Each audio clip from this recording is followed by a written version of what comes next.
حضرت شیمہ کو اس پہ بٹھایا. بٹھانے کے بعد میری بہن کیسے آنا ہوا؟ کہا کچھ لوگ قیدی ہیں. آپ نے فرمایا ہاں قیدی ہیں ضرور.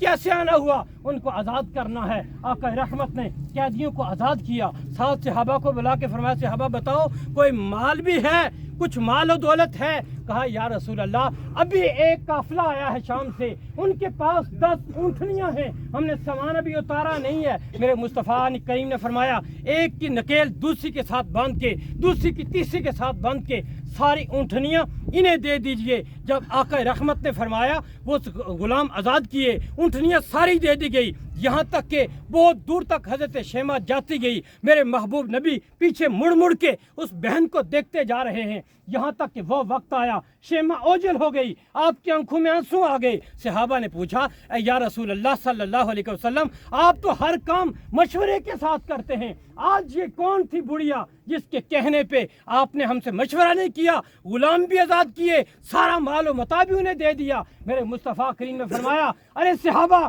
تمہارا یہ بات درست ہے، لیکن میں زمانے کو پیغام دینا چاہتا ہوں کہ دروازے پہ جب بہن آ جائے تو بہن کا ایک احترام ہے، اور وہ احترام نبی خود کر کے زمانے کو پیغام دینا چاہتا ہے کہ جب بھی تمہارے دروازے پہ بہن آتی ہے پھر وہ کسی مشورے کی محتاج نہیں ہوتی، وہ ہمیشہ بھائی کی محبت اور عزت کی محتاج ہوتی ہے.